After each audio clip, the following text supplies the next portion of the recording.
Em quase todas as atividades, estamos expostos a riscos e sujeitos a ferimentos e traumatismos causados por acidentes.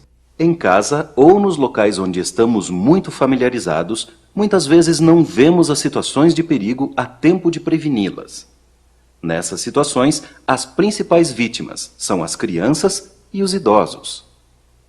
Nas empresas, principalmente nas indústrias, o assunto é de tal importância que a lei exige que se criem comissões internas para prevenir acidentes e tornar o trabalho cada vez mais seguro.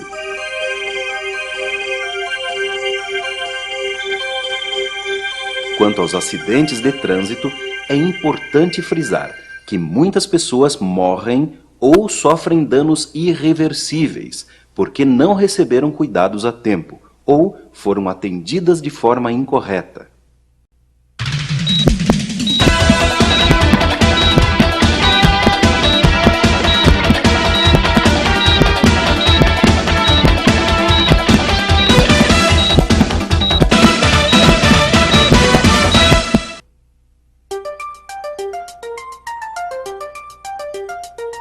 Para atender uma vítima de acidente, a primeira e mais importante providência é acionar as equipes de emergência, que são especialmente treinadas para esta finalidade.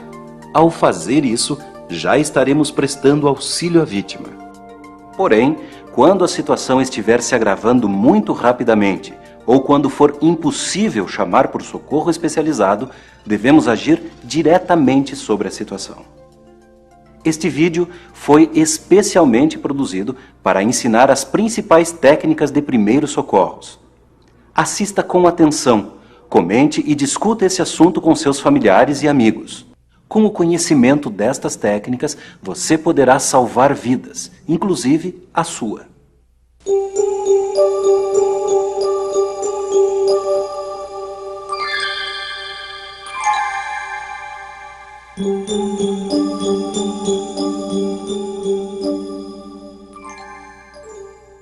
Ao nos depararmos com um acidente, devemos pensar em 3 atitudes igualmente importantes. Localizar e proteger as vítimas e a si próprio. Afastar o perigo e evitar novos acidentes. Chamar por socorro especializado. Vamos falar um pouco sobre cada uma delas.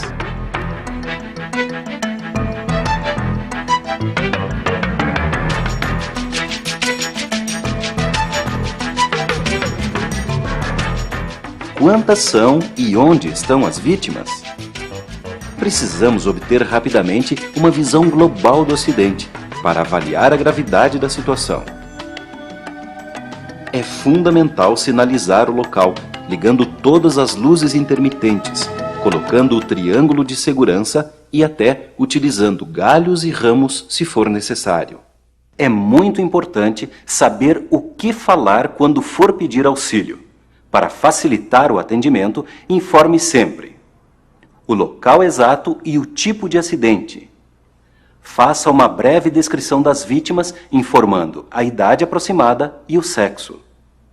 Informe também se a vítima está consciente ou não e, principalmente, sobre a gravidade dos ferimentos.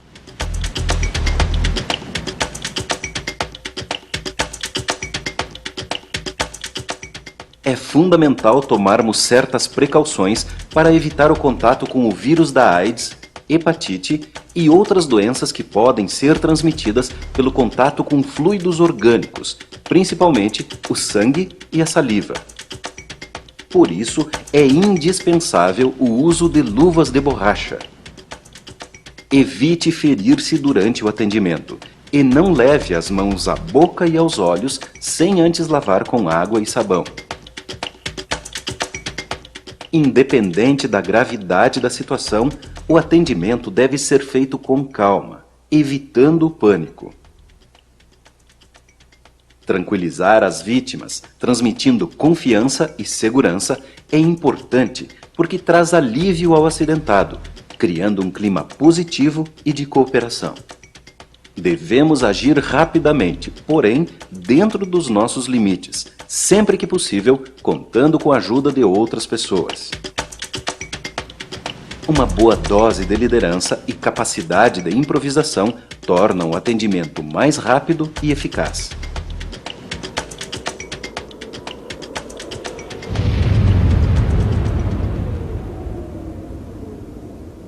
Os atendentes também precisam estar sempre atentos para a sua própria segurança. É um princípio básico que o atendente não se exponha ao perigo. Muitas vezes, as pessoas despreparadas acabam acidentando-se também.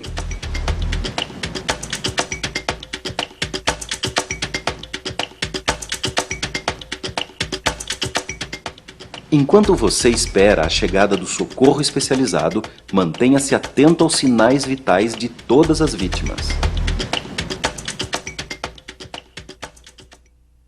Quando o socorro chegar, faça uma descrição da ocorrência e não esqueça de descrever os primeiros socorros que já foram aplicados.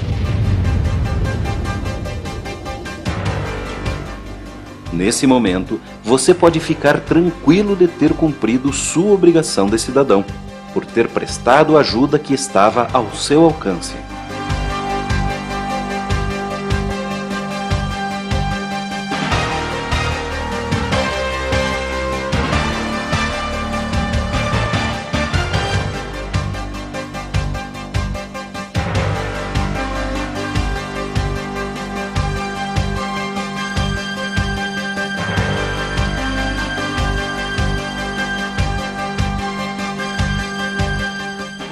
Já vimos que o que se deve fazer ao se deparar com um acidente é providenciar o atendimento das equipes especiais de salvamento e resgate. Portanto, não movimentar as vítimas é recomendação básica. Deixe isso para os especialistas. Porém, se você tiver que atender diretamente as vítimas, é fundamental você conhecer as técnicas que mostraremos a seguir.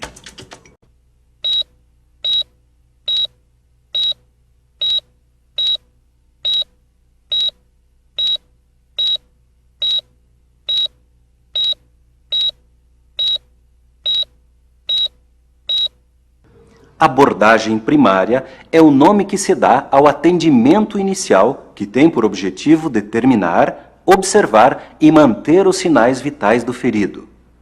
Os passos que vamos conhecer a seguir são recomendados e aceitos internacionalmente e constituem um roteiro seguro no atendimento às vítimas de acidentes. A. Vias aéreas e controle cervical. B. Respiração. C. Batimentos cardíacos, hemorragia, estado de choque. D. Nível de consciência. E. Exposição e proteção da vítima. Todos os movimentos de cabeça e pescoço devem ser evitados, para não causar lesões na medula. Ao atender um ferido, após imobilizar a cabeça, a primeira providência é examinar a boca e nariz, para verificar se não existem restos de alimentos, dentaduras, sangue ou qualquer outro objeto que possa impedir a respiração. Sempre que houver, devem ser retirados com os dedos imediatamente. Devemos tentar ouvir, sentir ou perceber os movimentos característicos da respiração na vítima. Para verificar a pulsação, no caso de a vítima estar inconsciente, coloca-se 2 dedos na artéria carótida, que fica abaixo do queixo, na porção superior do pescoço, entre o músculo e a traqueia. Caso a vítima esteja consciente, verifica-se o pulso junto à artéria radial, que fica perto da base do polegar. Os batimentos cardíacos fornecem importantes informações sobre o estado da vítima. Nesse momento, verifica-se também se a vítima está perdendo sangue. É muito importante verificar o estado de consciência da vítima, porque os procedimentos de emergência que são aplicados a uma pessoa consciente são diferentes dos aplicados em alguém que está inconsciente. Para verificar o nível de consciência, tente se comunicar com a vítima. Se não houver resposta, veja se reage ao toque ou à dor. A vítima que estiver inconsciente e respirando deverá ser colocada na posição lateral de segurança, para evitar que se afogue, sempre com a coluna cervical protegida.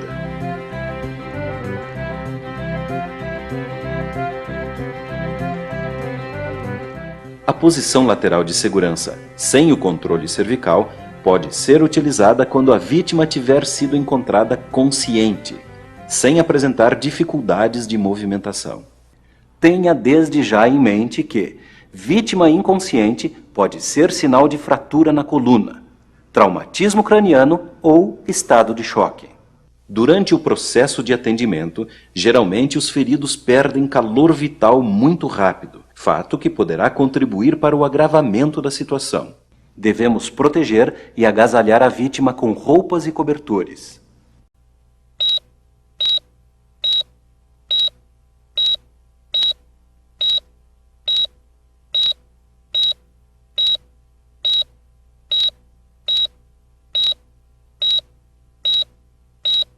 Durante a avaliação primária, a vítima pode apresentar ausência de movimentos respiratórios ou batimentos cardíacos. Esta é a maior e mais perigosa emergência com a qual podemos nos deparar, pois a parada respiratória leva a vítima à morte em poucos minutos ou causa danos irreversíveis no cérebro por falta de oxigênio. A parada respiratória pode ocorrer nos casos de afogamento ou asfixia, envenenamento por gases, reações alérgicas a medicamentos, traumatismos físicos, choque, entre outras situações. A vítima que parou de respirar, obviamente não apresenta os movimentos característicos de respiração. A falta de oxigênio leva à inconsciência, deixando os lábios, língua e extremidades com aspecto azulado. Em qualquer caso de parada respiratória, devemos iniciar imediatamente os procedimentos de respiração artificial. Deite a vítima de costas sobre uma superfície lisa e firme. Desobstrua a passagem de ar, retirando próteses e restos de alimentos. Eleve suavemente o queixo da vítima. Tampe as narinas com o polegar e o indicador e abra a boca completamente. Respire fundo, acople a sua boca sem deixar nenhuma abertura e assopre com força 2 vezes até encher os pulmões. Afaste-se, respire fundo novamente e repita a operação de 12 a 18 vezes por minuto, até os movimentos naturais de respiração voltarem. Observe que quando você sopra ar, o peito e o abdômen inflam, como movimento característico. Quando o atendente se afasta, ocorre o esvaziamento espontâneo dos pulmões da vítima. Esse movimento também deve ser observado.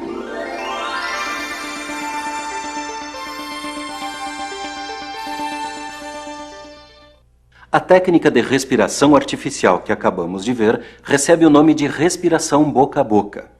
Existe um equipamento portátil muito útil para evitar contaminações, que é a máscara de respiração artificial. Quando esse equipamento é utilizado, a técnica recebe o nome de boca-máscara.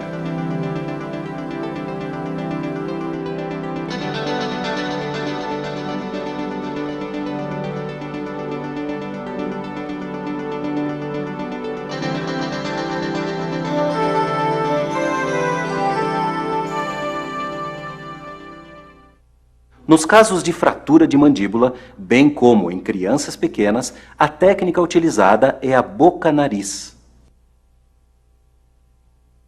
Na parada cardiorrespiratória, a vítima apresenta, além da parada respiratória, a ausência dos batimentos cardíacos. Nesse caso, a vítima deverá receber a massagem cardíaca junto com a respiração artificial.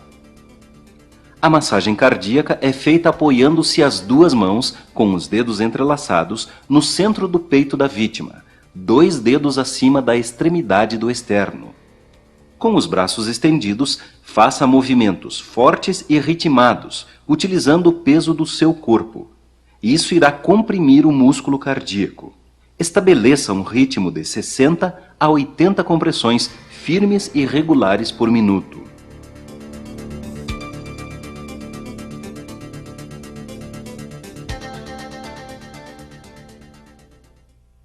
Lembre-se que a massagem cardíaca jamais deve ser feita em uma pessoa que não esteja em processo de parada cardíaca. Em crianças pequenas, a massagem cardíaca deverá ser aplicada com apenas uma mão. Em bebês, usa-se 2 dedos, fazendo-se 2 compressões por segundo. A coordenação da respiração artificial com a massagem cardíaca chama-se reanimação cardiopulmonar. Estes procedimentos têm por objetivo reanimar a vítima, recuperando a respiração e os batimentos cardíacos. Inicialmente, faça 2 ventilações lentas e cheias. Em seguida, 15 compressões cardíacas, na frequência de 1 compressão por segundo.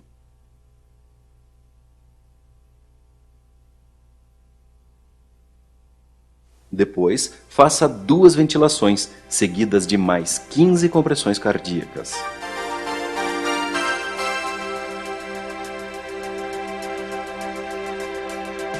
Repita todo o processo por 4 ciclos completos.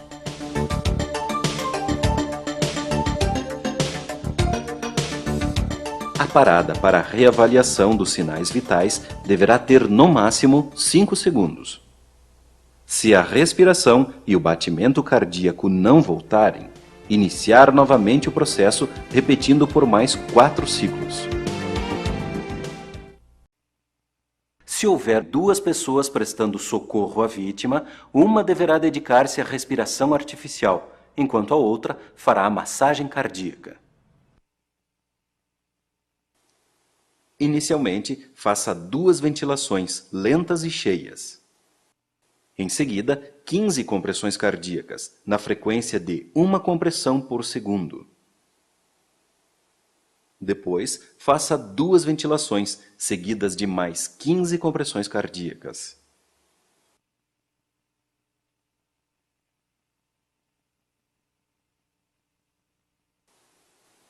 Repetir essa técnica é cansativo, por isso é importante que os atendentes alternem a função. Este procedimento deverá ser mantido até que a vítima reaja, mesmo enquanto estiver sendo transportada para o pronto-socorro ou hospital.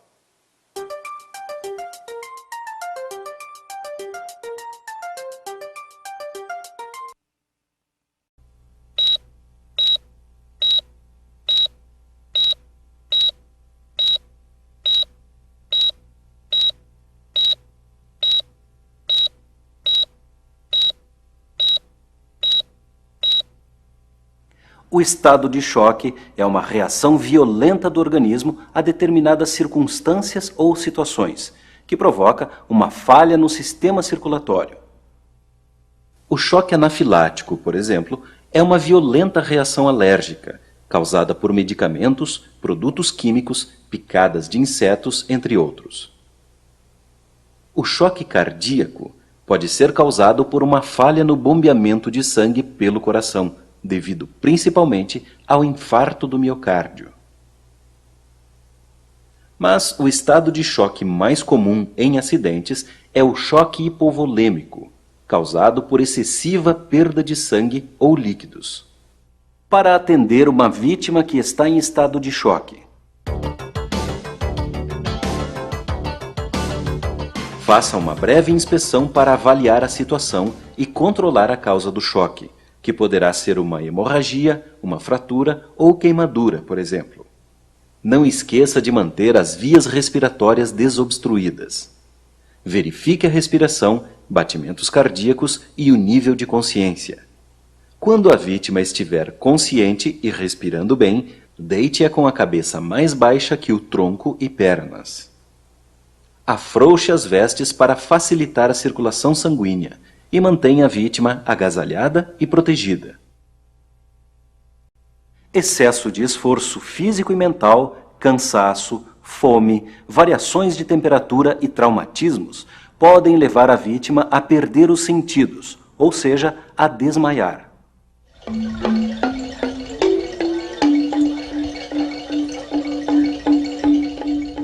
Antes de desmaiar, a vítima poderá apresentar visão embaralhada ou nublada, além de suores frios e pulso fraco. Para evitar o desmaio, sente a vítima com o corpo curvado para a frente, cabeça entre as pernas, respirando profundamente. Deixe assim por alguns minutos, mesmo depois de passarem os sintomas.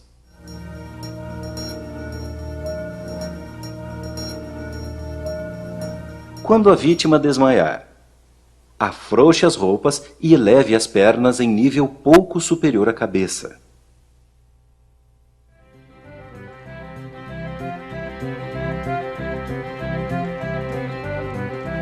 Fique atento aos sinais vitais, pois desmaios longos podem levar ao estado de choque.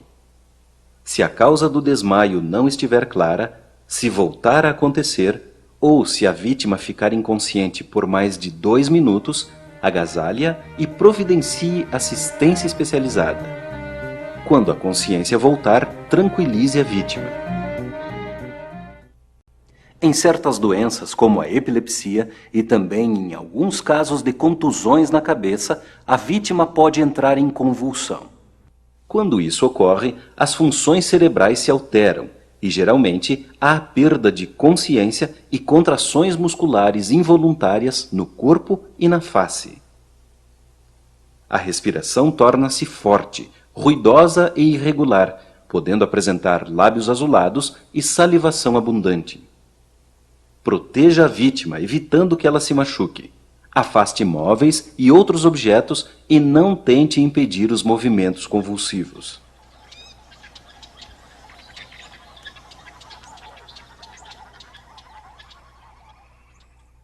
É importante saber que não existe perigo da vítima engolir ou sufocar-se com a própria língua.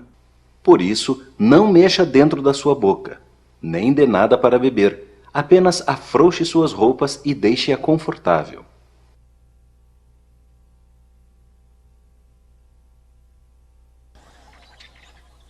Passada a convulsão, conforte a vítima. Coloque-a na posição lateral de segurança e deixe-a dormir.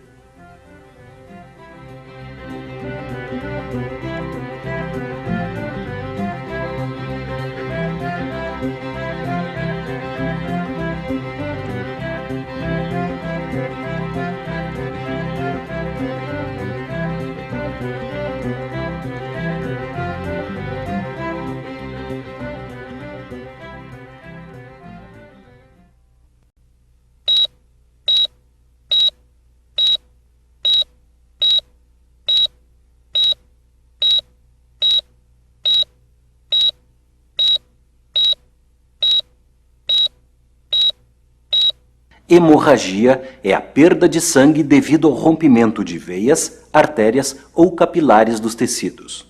O estancamento de uma hemorragia deve ser feito imediatamente, pois a perda de sangue abundante e não controlada poderá causar a morte dentro de 3 a 5 minutos.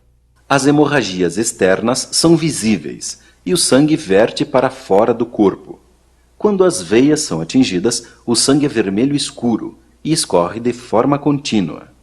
Já quando uma artéria é atingida, o perigo é maior, porque geralmente o volume de sangue perdido é maior. Nesse caso, o sangue é vermelho vivo e sai em jatos rápidos e fortes. Para controlar uma hemorragia, aplique um curativo de gaze ou pano limpo e pressione firmemente no local do ferimento. Se necessitar colocar novas ataduras ou panos, não retire as anteriores, para aproveitar a coagulação do sangue. Amarre um pano ou atadura por cima do curativo, sem apertar demais, para não prejudicar a circulação. Mantenha a vítima calma, deitada e com o membro atingido um pouco elevado, evitando movimentá-la. Se continuar sangrando, comprima a artéria mais próxima. Ao comprimir, estaremos interrompendo o fluxo de sangue antes do ferimento. Não devemos tentar retirar corpos estranhos dos ferimentos, para não aumentar a hemorragia. Lembre-se de que a perda excessiva de sangue e fluidos pode levar ao estado de choque. As hemorragias internas ocorrem nos órgãos internos devido a traumatismos diretos, sem ferimentos abertos, de modo que o sangue extravasa nas cavidades internas do corpo. Os sinais externos que a vítima apresenta nesses casos são semelhantes ao estado de choque: pulso fraco e acelerado, pele fria e pálida, mucosas dos olhos e da boca azuladas, mãos e dedos arroxeados pela diminuição da irrigação sanguínea, sede, tontura e até mesmo inconsciência. Para socorrer uma vítima nessa situação, deite-a e eleve suas pernas acima do restante do corpo. A hemorragia interna é bastante grave e pode levar rapidamente à inconsciência, ao estado de choque ou à morte. Por isso, é importante o monitoramento constante dos sinais vitais para evitar uma parada cardiorrespiratória. Mantenha a vítima agasalhada para evitar a hipotermia e providencie socorro imediatamente. As hemorragias tendem a ser mais graves em idosos, crianças, mulheres e pessoas debilitadas.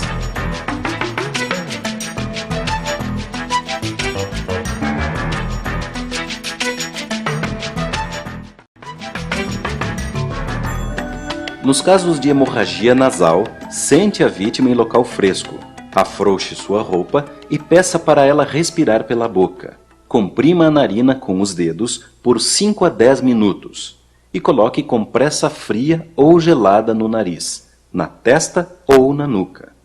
Se a hemorragia não cessar, encaminhe a vítima imediatamente ao médico. É bom saber que, em casos mais graves, o sangramento de nariz pode ser sinal de traumatismo craniano.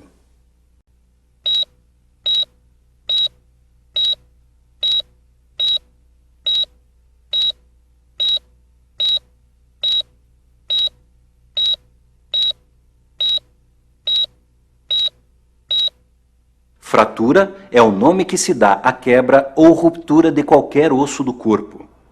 Deve-se desconfiar de que há fratura sempre que o membro estiver em posição anormal, com aspecto alterado ou quando houver dificuldade ou impossibilidade de movimento, com dor e inchaço.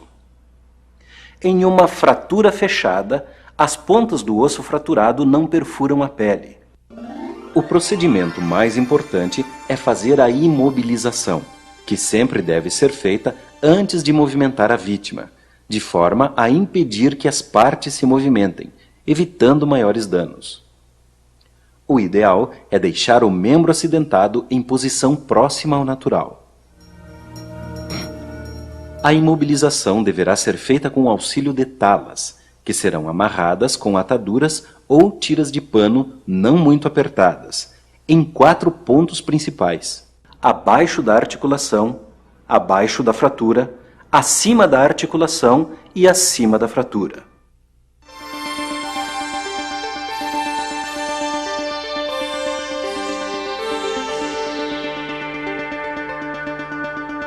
O braço com suspeita de fratura deverá ser imobilizado, preferencialmente junto ao corpo.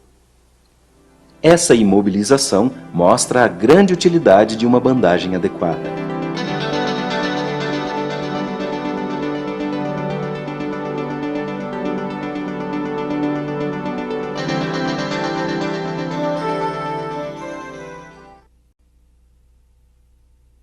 Na fratura aberta ou exposta, o osso fraturado perfura a pele.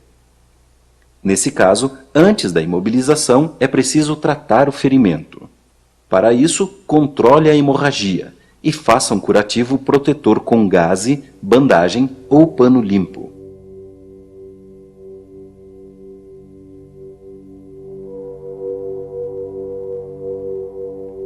Em seguida, imobilize a parte fraturada aplicando talas.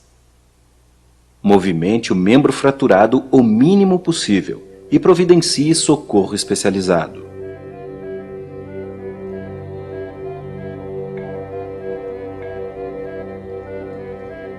Um bom recurso para imobilizar uma perna fraturada é amarrá-la na outra.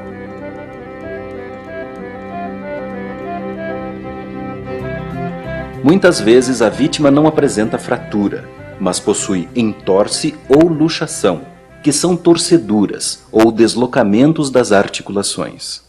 Os sintomas são semelhantes aos de uma fratura interna, e os procedimentos também são os mesmos. Portanto, lembre-se, sempre que estiver em dúvida, trate como se fosse uma fratura. Um dos pontos mais importantes no atendimento de emergência é o cuidado com a coluna vertebral. Agora você vai saber por quê. A coluna é formada por vértebras, que são esses pequenos ossos separados entre si por pequenos discos. Por dentro de todo esse conjunto existe um canal por onde passa a medula. A medula é um feixe de nervos que faz a ligação do cérebro com o restante do corpo. As vértebras protegem a medula, que é extremamente frágil. A fratura da coluna vertebral é a quebra de uma ou mais vértebras, e o grande perigo está em danificar a medula. Se ela for atingida, a passagem de impulsos nervosos ficará comprometida, e a vítima poderá perder os movimentos daquele ponto para baixo. Preste muita atenção, porque este é um dos principais assuntos desse curso. As estatísticas mostram que é nessa situação que muitas vítimas de acidentes acabam morrendo ou ficando paraplégicas. É muito importante entender que, embora a vértebra esteja fraturada, a medula poderá estar intacta. O grande objetivo no atendimento consiste em evitar que a parte fraturada venha a danificar a medula. Devemos suspeitar de fratura na coluna sempre que a vítima apresentar dores nas costas ou no pescoço, formigamento e dormência nos braços e pernas, quando não conseguir se sentar ou mexer alguma parte do corpo, sempre que a vítima estiver inconsciente, sempre que o trauma tenha sido ocasionado por alto impacto, como por exemplo, queda de altura ou acidentes em velocidade, ou quando houverem múltiplos ferimentos. Nesses casos, mantenha a vítima agasalhada e imóvel, e não mexa nem deixe ninguém tocar na vítima, até a chegada do socorro especializado.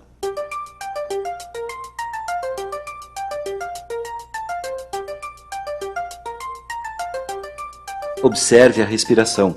Esse tipo de lesão pode provocar parada respiratória, que exigirá os procedimentos de reanimação cardiopulmonar.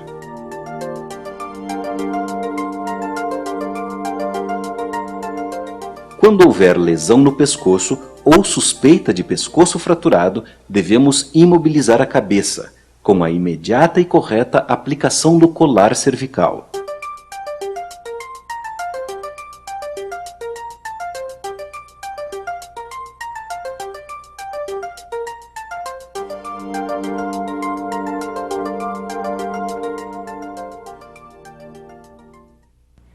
Transportar pessoas com suspeita de fratura da coluna é muito arriscado. É preferível esperar o socorro especializado chegar sem mexer na vítima. Quando houver necessidade, é possível improvisar um colar cervical, esticando uma bandagem triangular para revestir uma tala de papelão.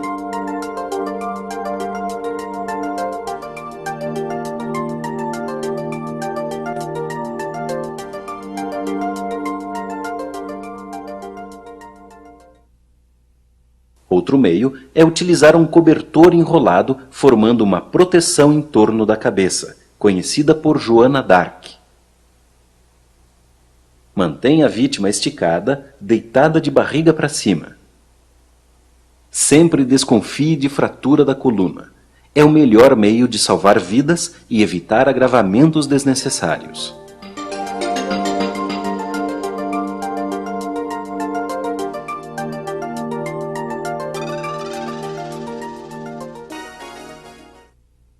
A fratura de crânio é sempre um ferimento grave, pois existe a possibilidade de uma lesão do cérebro.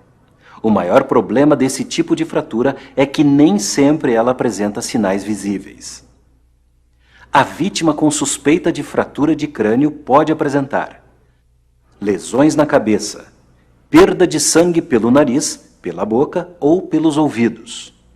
Tonturas progressivas e possibilidade de perda de consciência. Dores de cabeça. Enjoos e vômitos, além de alterações no tamanho das pupilas. Sempre que houver a menor suspeita de fratura de crânio, providencie imediatamente atendimento especializado. Mantenha-o acidentado com a cabeça levemente elevada e afrouxe suas roupas. Se houver sangramento no couro cabeludo, cubra-o com uma gaze, sem pressionar. Enfaixe a cabeça com cuidado para não comprimir áreas moles ou deprimidas. A vítima com fratura de crânio deve ser observada com frequência, pois seu quadro pode se alterar rapidamente. Por isso, fique atento aos sinais vitais.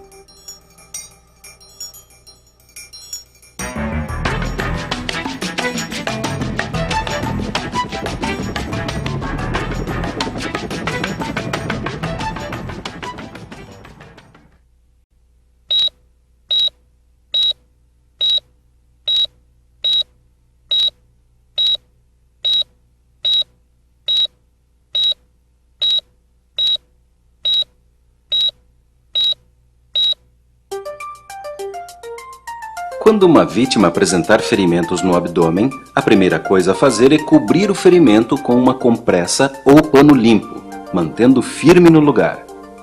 Algumas vezes, os órgãos internos podem ficar expostos. Nesses casos, não tente recolocá-los, nem toque diretamente neles. É importante manter uma compressa umedecida em água limpa ou soro fisiológico. Não retire corpos estranhos dos cortes ou perfurações, pois isso poderá iniciar ou agravar uma hemorragia. Outro local de grande risco é o tórax, pois alguns ferimentos perfurantes podem atingir os pulmões. Caso o ferimento tenha comunicação com o pulmão e esteja borbulhando, deve-se aplicar um curativo do tipo 3 pontos.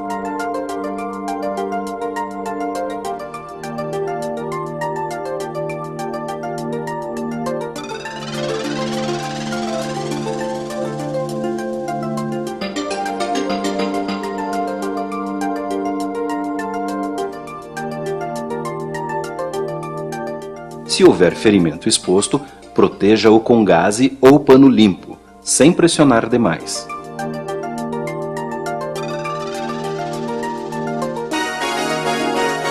Sempre que a vítima de acidente se queixar de dores ao tentar se movimentar ou respirar, devemos suspeitar de fratura nas costelas.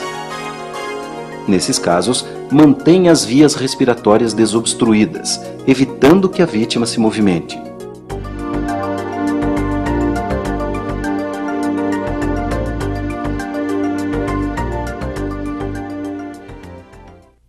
Apesar dos olhos serem muito sensíveis, sempre há chance de recuperação, mesmo de ferimentos muito graves, desde que tratados a tempo.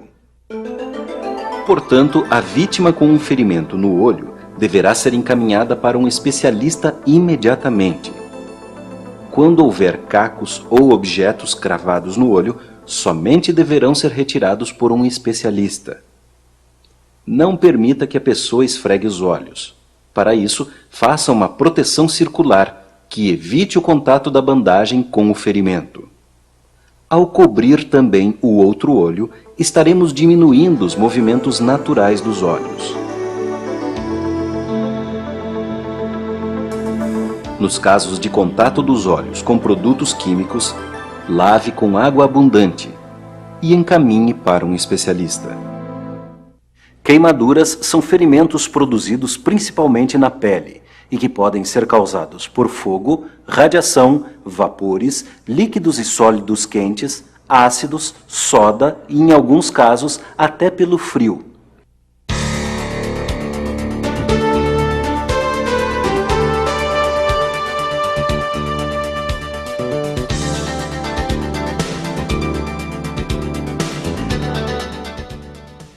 As queimaduras podem ser classificadas em: primeiro grau. Ocorre uma vermelhidão na pele, mas não há formação de bolhas. Segundo grau. Nesse caso, além da vermelhidão, surgem bolhas na pele. A queimadura do 3º grau destrói a pele, atinge os músculos, em alguns casos, outros órgãos e estruturas. A gravidade da queimadura está mais em função da extensão do ferimento do que de sua profundidade. A primeira providência é cobrir os ferimentos com gaze ou panos limpos e molhá-los com bastante soro fisiológico ou água limpa. Manter o ferimento molhado tem o objetivo de resfriar e proteger a pele. As roupas que estiverem grudadas na pele não devem ser removidas. Deixe essa operação para o atendimento especializado. As bolhas são uma proteção natural do organismo, portanto, não devem ser estouradas. Quando a lesão da queimadura estiver exposta, evite qualquer contato. Verifique a respiração, o batimento cardíaco e o nível de consciência, agindo conforme cada caso. Lembre-se que uma queimadura pode levar ao estado de choque. Proteja os ferimentos e encaminhe a vítima para o socorro especializado. Atenção! Passar óleos, pomadas ou loções é contraindicado, porque na maioria das vezes esses produtos só complicam a situação do ferimento. Ainda pior são as soluções caseiras, como clara de ovo, café ou pasta de dente.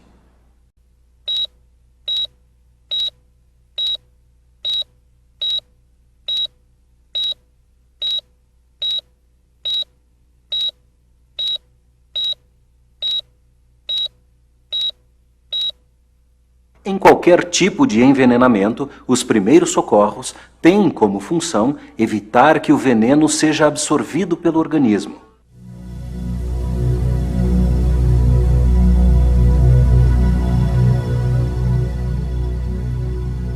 Quando o envenenamento for por inalação, ou seja, pela respiração, remova a vítima para um local ventilado, cuidando para não inalar o produto. Fique atento aos sinais vitais. Não dê nada para beber e não provoque vômito. Sempre que possível, agasalhe a vítima e encaminhe-a imediatamente para o hospital, levando junto as informações sobre a causa do envenenamento.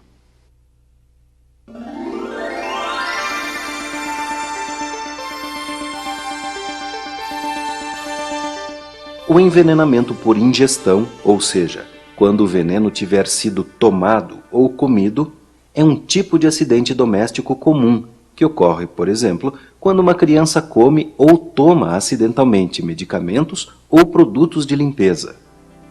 Nesses casos, a primeira atitude a tomar é identificar o veneno, pois os procedimentos variam de acordo com o produto que causou o envenenamento. Por isso, verifique o rótulo ou a bula do produto e siga as orientações do fabricante. Se a vítima estiver consciente e alerta, dê 2 ou 3 copos de água para diluir o veneno.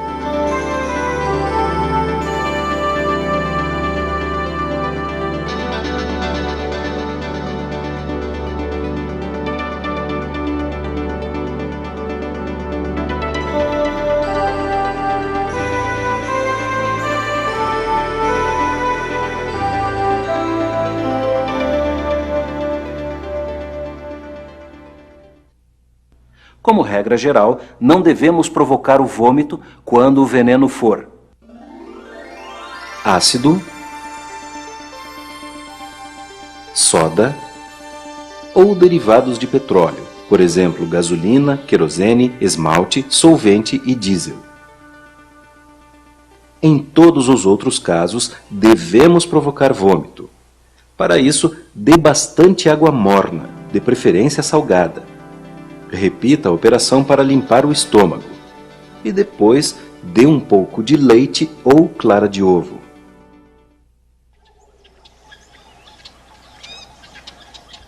Nos casos mais graves, como inseticidas, veneno de rato ou defensivos agrícolas, as informações de emergência também são encontradas nos rótulos, mas geralmente exigem antídotos específicos que só os hospitais têm. Procure manter fixada em local visível uma relação dos procedimentos de emergência para envenenamentos. Algumas cidades têm um serviço de informações toxicológicas que atende ininterruptamente. Esse serviço também informa sobre picadas de cobras, aranhas e outros animais peçonhentos.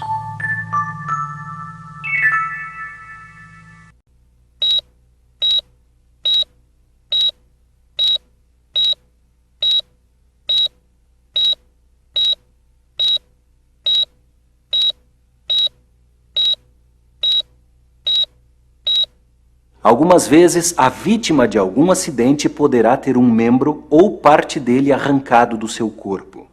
É o que chamamos de amputação. A maior gravidade desse tipo de ferimento é a hemorragia provocada. Quanto maior o membro amputado e mais próximo do tronco for o corte, mais grave é o ferimento. Os cuidados de emergência nesses casos visam controlar a hemorragia, guardar e proteger a parte amputada para posterior reimplante. Portanto, trate o ferimento como hemorragia externa. A parte amputada deverá ser guardada sem limpar nem lavar. Coloque a parte amputada em saco plástico ou envolva em uma bandagem, lenço ou pano limpo. Resfriar é indicado, mas jamais congele ou coloque em contato direto com o gelo. Evite contaminar a parte exposta mais do que já está.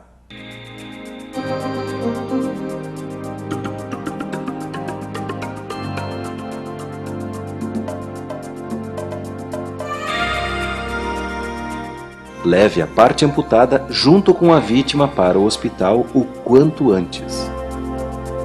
Quanto mais rápido isso acontecer, maiores serão as probabilidades de sucesso no reimplante. Afogamento é um tipo de acidente bastante frequente. É comum também os casos de pessoas que morrem ao tentar ajudar uma vítima de afogamento, pois, sem ter a preparação necessária, acabam afogando-se também.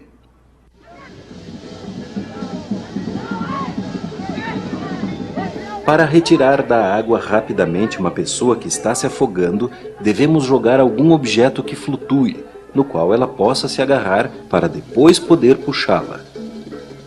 O resgate a nado só deverá ser praticado por pessoas treinadas nesse tipo de salvamento. Se você não for treinado, marque o local do acidente e procure por socorro.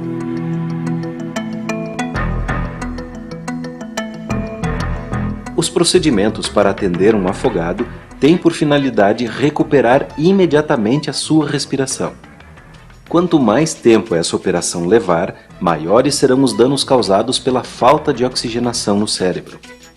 Quando houver uma parada cardiorrespiratória, inicie imediatamente os procedimentos de reanimação cardiopulmonar, sem perder tempo tentando retirar a água dos pulmões.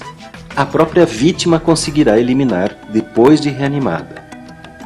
Em seguida, coloque a vítima na posição lateral de segurança.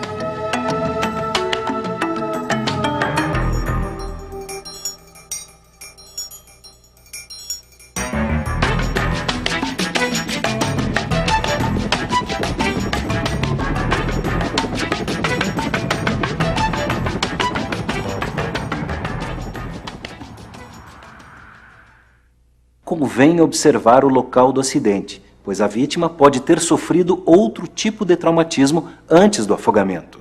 Se ela estiver inconsciente, suspeite de fratura da coluna.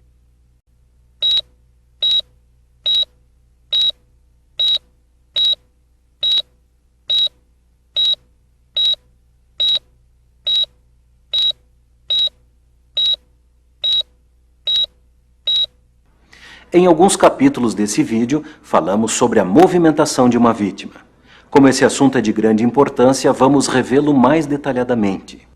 Como regra geral, não devemos movimentar ou mexer uma vítima de acidente e nem permitir que ela se movimente, até que chegue o socorro especializado.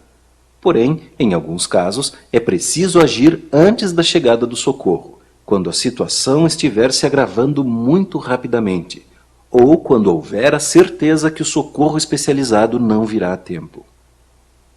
Nesses casos, é preciso obedecer às técnicas que veremos a seguir para não piorar a situação.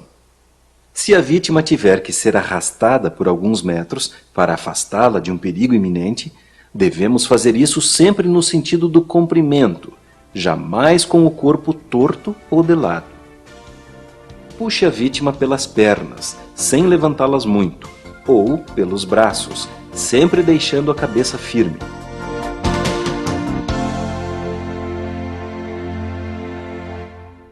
Para transportar a vítima em 2 pessoas, quando não for possível providenciar uma maca, utilize uma destas 2 técnicas.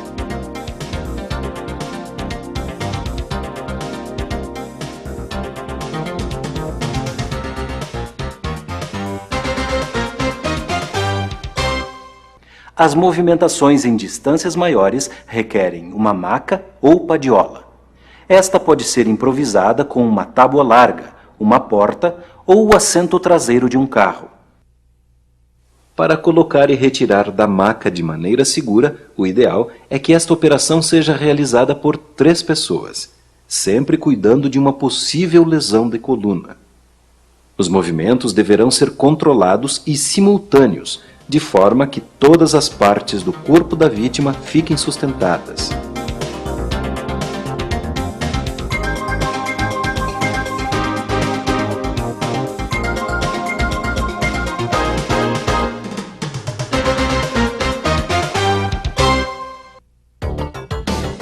Quando for impossível improvisar uma maca, o transporte deverá ser feito com a ajuda de no mínimo 3 pessoas, sendo que o ideal é realizar esta operação com 5 pessoas, tomando todos os cuidados para que a coluna vertebral fique inteiramente apoiada.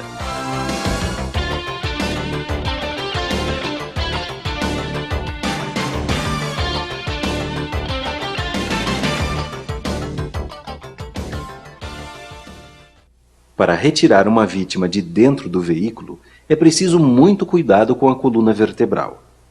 Para isso, use esta técnica, na qual a força para puxar a vítima é aplicada de maneira correta.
Os ferimentos leves geralmente são consequências de pequenos acidentes, também conhecidos como traumatismos superficiais. Os procedimentos, nesses casos, visam principalmente evitar uma contaminação do ferimento e amenizar o desconforto causado pela dor. Os ferimentos abertos são traumatismos onde ocorre o rompimento da pele. Dependendo do objeto ou da superfície que causou o ferimento, ele pode ser chamado de perfuração, corte ou esfoladura.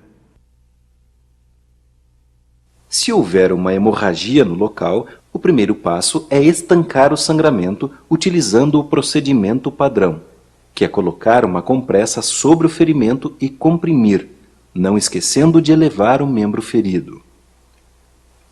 Em ferimentos pequenos, pode-se pressionar diretamente com o dedo. O método para tratar ferimentos abertos consiste de 3 passos básicos: preparar, tratar e proteger.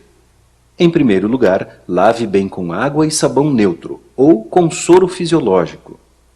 Este primeiro passo tem por finalidade retirar corpos estranhos e eliminar a sujeira. Seque com uma compressa extra absorvente que não solte fiapos.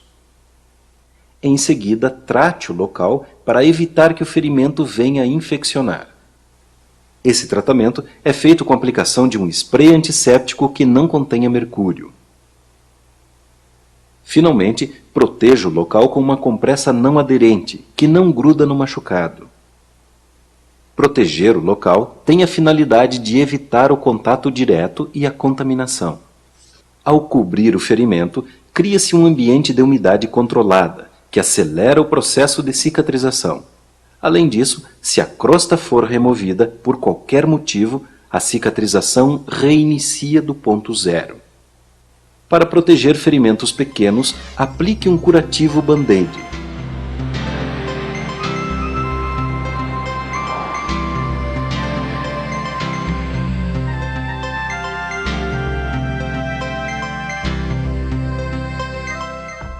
Para ferimentos maiores, é importante utilizar uma atadura que se adapte mais facilmente às partes do corpo.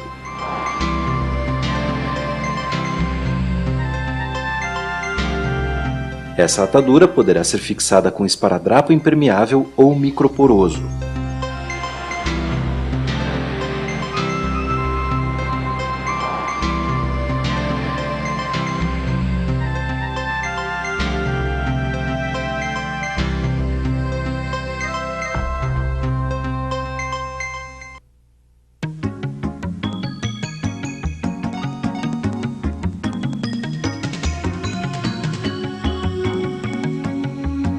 Um tipo comum de ferimento leve é a contusão, que tem como principal característica o hematoma ou equimose.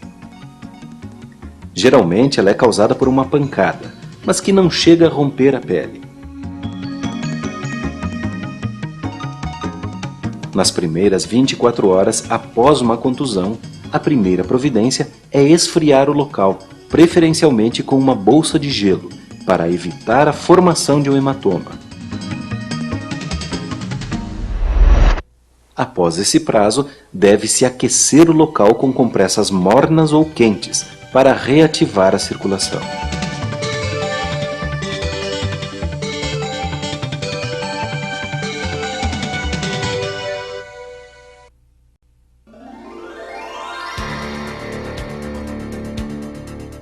Tenha sempre na sua farmacinha o mini kit First Aid Johnson & Johnson.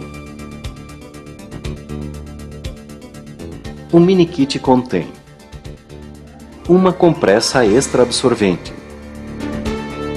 uma compressa não aderente, um band-aid com 10 unidades, um esparadrapo impermeável. Tenha sempre à mão o spray antisséptico Johnson & Johnson, que não contém mercúrio. Os materiais utilizados nesse vídeo devem sempre ser mantidos à mão para qualquer emergência, tanto em casa, no ambiente de trabalho ou no porta-luvas do veículo. Os principais produtos: luvas, para evitar tocar as feridas diretamente com as mãos. 5 bandagens de algodão tipo triangular. Uma tesoura de ponta redonda de boa qualidade.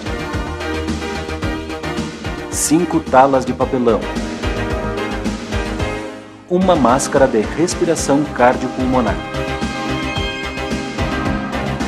Independente desses materiais serem obrigatórios ou não, lembre-se que eles podem salvar vidas. Este vídeo possibilita que pessoas leigas em medicina, como eu e você, possam ter acesso a técnicas práticas, objetivas, corretas e seguras, para serem usadas na eventual necessidade de prestar os primeiros socorros a vítimas de acidentes. Assista esta fita outras vezes, com amigos e familiares. Esteja sempre pronto para uma situação de emergência. Mas lembre-se, seu primeiro e grande objetivo, ao se deparar com um acidente, deve ser o de chamar o socorro especializado. Você só deve agir diretamente sobre as vítimas quando a situação estiver se agravando muito rapidamente ou quando for impossível chamar por socorro especializado.